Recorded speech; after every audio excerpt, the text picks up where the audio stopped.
Good morning everybody.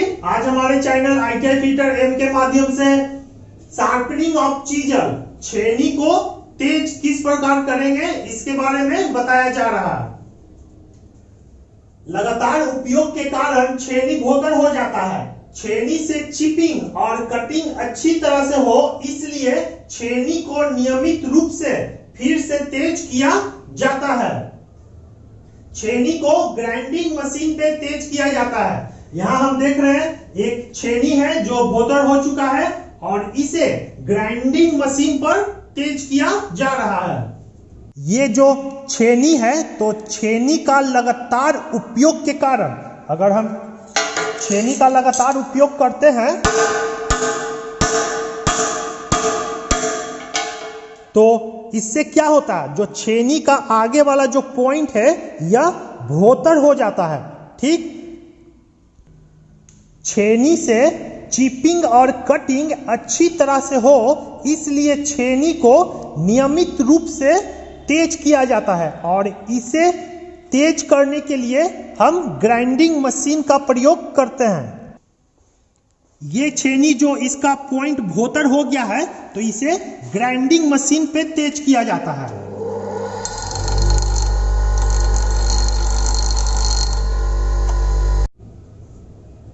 कई बार लगातार grinding करने के बाद छेनी के काटने वाला किनारा बहुत मोटा हो जाता है। ऐसी छेनी को फिर से तेज करना अनुकूल नहीं होता है, इसलिए ऐसी छेनी को भट्टी में गर्म करके हथौड़ी से पीटकर सही आकार देते हैं। तो यहाँ हम देख रहे हैं यह एक छेनी है और इस छेनी को बार बार तेज करने के कारण इसका जो आगे वाला सिरा है यह मोटा हो गया है। तो इसे हम भट्टी में ले जाकर लाल गर्म करते हैं और हैमर से पीटकर उसे फिर से इस आकृति में बनाते हैं। छेनी को कई बार लगातार ग्राइंडिंग करने से, तो ग्राइंडिंग हो गया ये देखो,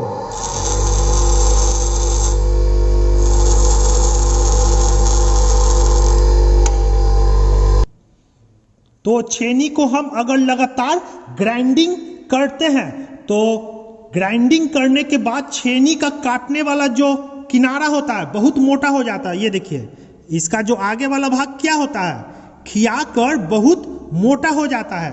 तो ऐसी छेनी को फिर से तेज करना अनुकूल नहीं होता, इसलिए ऐसी छेनी को भट्टी में गर्म करके हथौड़ी से पीटकर सही आकार देते हैं। तो यहाँ हम देख रहे हैं जिसका इसका पॉइंट देखिए क्या है, मोटा है, और जब हम इसे भट्टी में पीटेंगे तो इसका पॉइंट देखिए थोड़ा तेज हो गया, और यहाँ देखिए इसका पॉइंट थोड़ा मोटा है और इसका पॉइंट इस आकृति में हमें करना है, इस छेनी को भट्टी में पीटकर। इस छेनी का जो आगे का कटिंग एज है यह तेज करते करते भोतर हो चुका है। तो अब इसे, ये जो इसका कटिंग एज है, इसे भट्टी में लाल गरम कर कर हैमर के द्वारा पीटकर सही आकार देते हैं। तो अब इसे हम भट्टी में गरम करेंगे।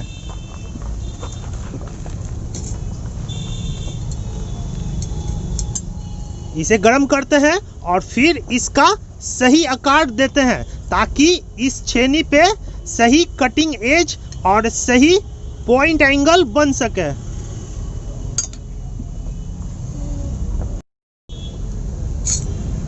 और ये देखिए इसका कटिंग एज को आकार दिया जा रहा है।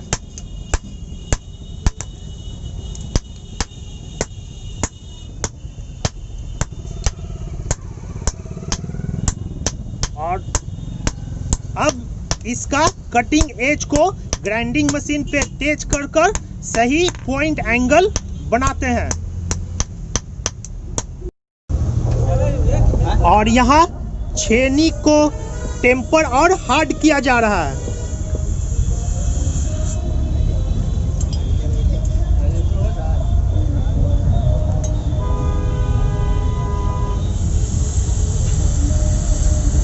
इसी प्रकार छेनी को टेम्पर और हार्ड किया जाता है जिससे इसका कटिंग पॉइंट नहीं टूटता।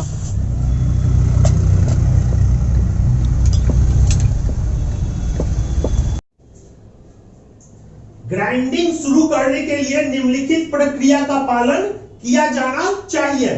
जैसे यह सुनिश्चित कर ले कि व्हील गार्ड यथास्थान है कि नहीं तथा मजबूती से बंधा हो। छेनी जब भोतर हो जाए, इसका आगे वाला पॉइंट जब भोतर हो जाए तो इसे ग्राइंडिंग मशीन से तेज करने के लिए हमें निम्नलिखित प्रक्रिया का पालन करना चाहिए।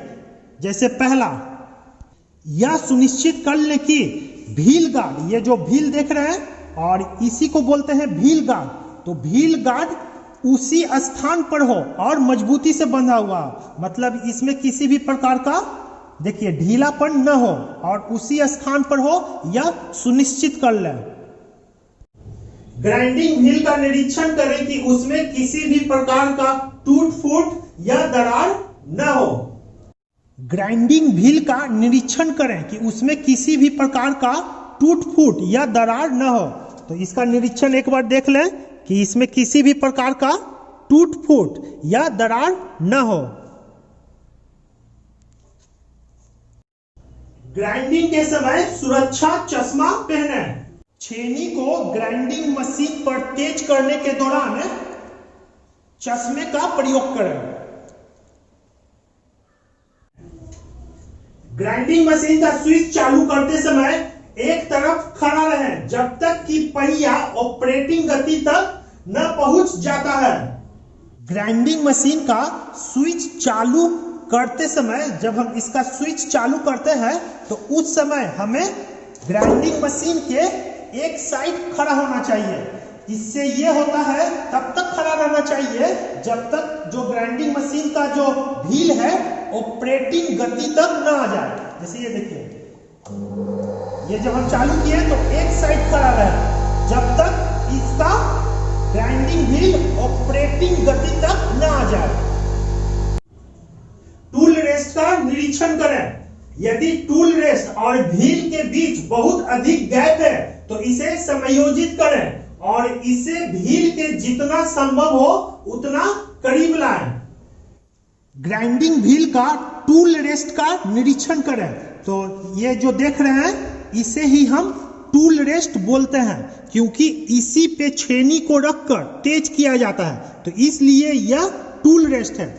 यदि टूल रेस्ट ग्राइंडिंग व्हील, ये जो ग्राइंडिंग व्हील और टूल रेस्ट के बीच बहुत अधिक गैप है, तो यहां हम देख रहे हैं कि यह गैप बहुत अधिक है, तो इसे एडजस्ट करें और इसे ग्राइंडिंग व्हील के पास जितना संभव हो उतना करीब लाएं।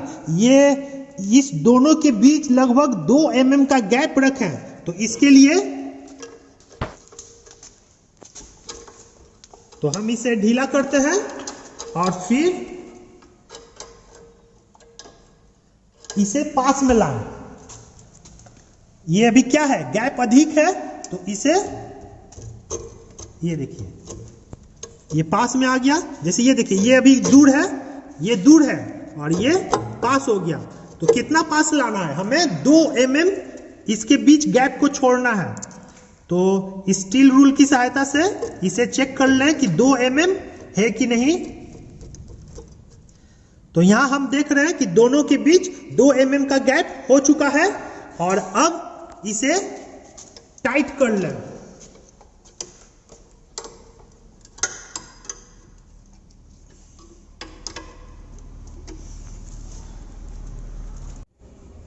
यह सुनिश्चित करें कि डिब्बा में पर्याप्त शीतलक मतलब कूलेंट है। यह सुनिश्चित करें कि जो यह डब्बा है, कंटेनर, इसमें पर्याप्त मात्रा में शीतलक हो।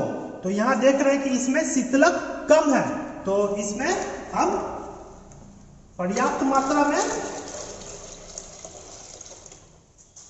शीतलक मतलब कूलेंट को डालते हैं।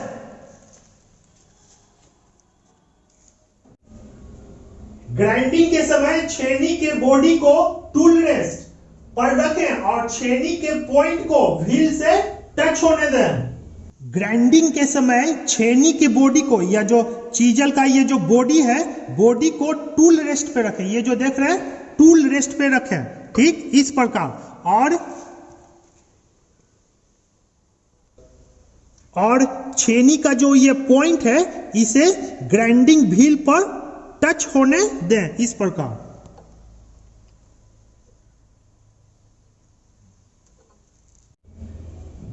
फिर छेनी के दोनों किनारों के पॉइंट को थोड़ा काटें आर्क के रूप में चलाते हुए, ताकि छेनी के काटने के छोर पर थोड़ी गोलाई प्रदान की जा सके। फिर छेनी के दोनों किनारों के पॉइंट को, जो दोनों किनारा का जो ये पॉइंट देख रहे हैं, पॉइंट को थोड़ा काटें आर्क के रूप में चलाते हुए इस प्रकार, ठीक है, ताकि छेनी के काटने के छोर पर थोड़ा गोलाई प्रदान किया जा सके।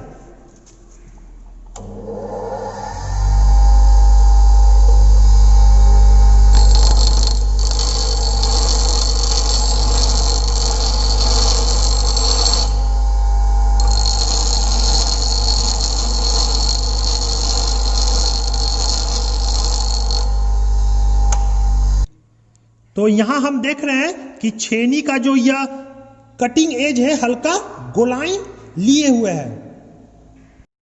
छेनी का कटिंग एज को हल्की सी गोलाई में बनाया जाता है। यहां हम छेनी देख रहे हैं तो ये देखिए, ये हल्का सा गोलाई में बनाया जाता है, ठीक है।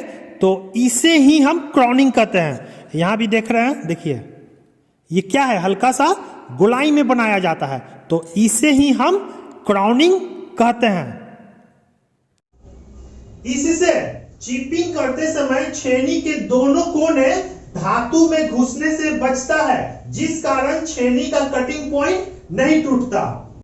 छेनी में क्राउनिंग होने के कारण, मतलब ये जो कटिंग पॉइंट हल्का गोलाई में होने के कारण, छेनी के कटिंग एज, जो छेनी का कटिंग एज का कॉर्नर, ये जो कॉर्नर है, एक कॉर्नर इस साइड और एक कॉर्नर इस साइड, जो ये कॉर्नर है धातु में घुसने से बचता है, और जिस कारण छेनी से काटने के वक्त छेनी का कटिंग पॉइंट नहीं टूटता है। अगर क्राउनिंग लिए शेप वाला छेनी से अगर हम चिपिंग करते हैं, देखिए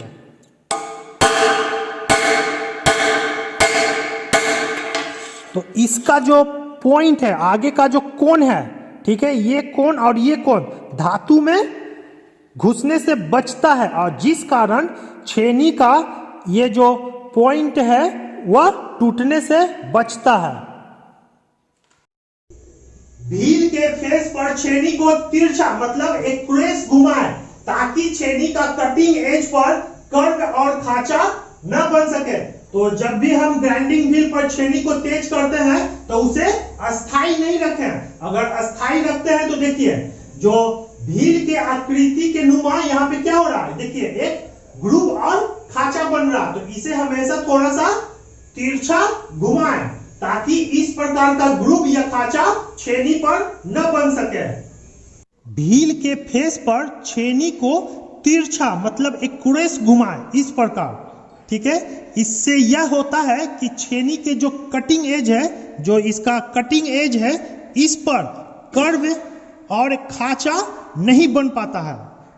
अगर हम इसे एक ही जगह रखेंगे तो ये जो ग्राइंडिंग व्हील के गोलाई के अनुसार यहाँ पे क्या होगा, कर्व गड्ढा हो जाएगा, एक खांचा बन जाएगा। तो इससे बचने के लिए इसे हमें एक क्रॉस चलाना चाहिए। छेनी को अधिक गर्म होने से बचाने के लिए छेनी को कूलेंट में लगातार डुबोएं। अधिक गर्म होने से छेनी का टेम्पर कम हो जाता है। अगर छेनी का टेम्पर कम होगा तो उसका जो कटिंग पॉइंट है वह तुरंत भोतर हो जाएगा। छेनी को अधिक गर्म होने से बचाने के लिए छेनी को कूलेंट में लगातार डुबोएं।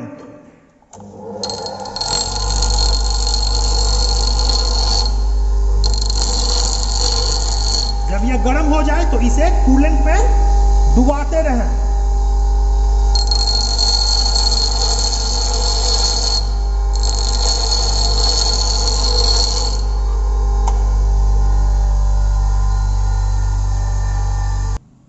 अधिक गर्म होने से छेनी का टेम्पर कम हो जाता है। अगर छेनी का टेम्पर कम हो जाएगा तो इसका जो काटने वाला पॉइंट है वह तुरंत भोतर हो जाएगा। यदि छेनी मशरूम हेड हो गया है तो इसे ग्राइंडिंग करके साफ किया जाना चाहिए। यदि छेनी का हेड, ये जो देख रहे हैं छेनी का हेड मशरूम हेड हो गया हो, मतलब यहाँ जो देख रहे हैं ऊपर वाला भाग क्या हो गया, यह फैल गया है, तो इसे ग्राइंडिंग करके साफ किया जाना चाहिए। तो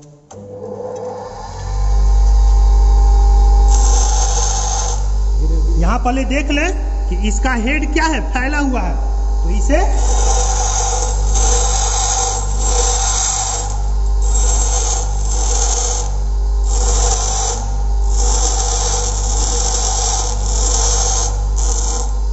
ये देखिए, इसका जो ऊपर वाला हेड है ग्राइंडिंग करके क्या किए, साफ किए। केवल ग्राइंडिंग व्हील के आगे का भाग का प्रयोग करें, ग्राइंडिंग व्हील के साइड पर छेनी को तेज न करें। केवल ग्राइंडिंग व्हील के आगे का भाग का प्रयोग करें। ये जो ग्राइंडिंग व्हील का आगे का भाग है इसी का प्रयोग करना चाहिए छेनी को तेज करने के लिए। ग्राइंडिंग व्हील के जो यह साइड है, साइड पर छेनी को तेज न करें, मतलब हमेशा आगे पे करें। साइड पे, ये जो साइड देख रहे हैं, साइड पे छेनी का प्रयोग न करें, हमेशा आगे प्रयोग करें, साइड पे नहीं करना चाहिए। ग्राइंडिंग का उपयोग करते समय चश्मे का उपयोग करें। ग्राइंडिंग का उपयोग करते समय हमेशा चश्मे का प्रयोग करें। ग्राइंडिंग व्हील पर कोई नुकसान अगर दिखे तो इंस्ट्रक्टर को सूचित करें।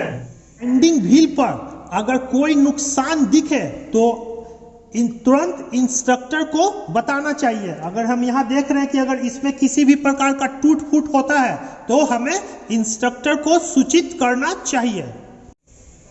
ग्राइंडिंग करते समय छेनी को पकड़ने के लिए कपास के कपड़े या अन्य सामग्री का उपयोग न करें। ग्राइंडिंग करते समय छेनी को पकड़ने के लिए कपास के कपड़े या अन्य सामग्री का प्रयोग न करें। जैसे ये जो छेनी है, छेनी को पकड़ने के लिए कपास का कपड़ा या अन्य सामग्री का प्रयोग न करें।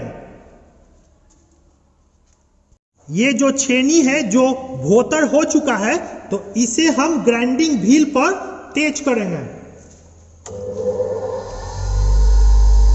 मशीन को चालू करते हैं और फिर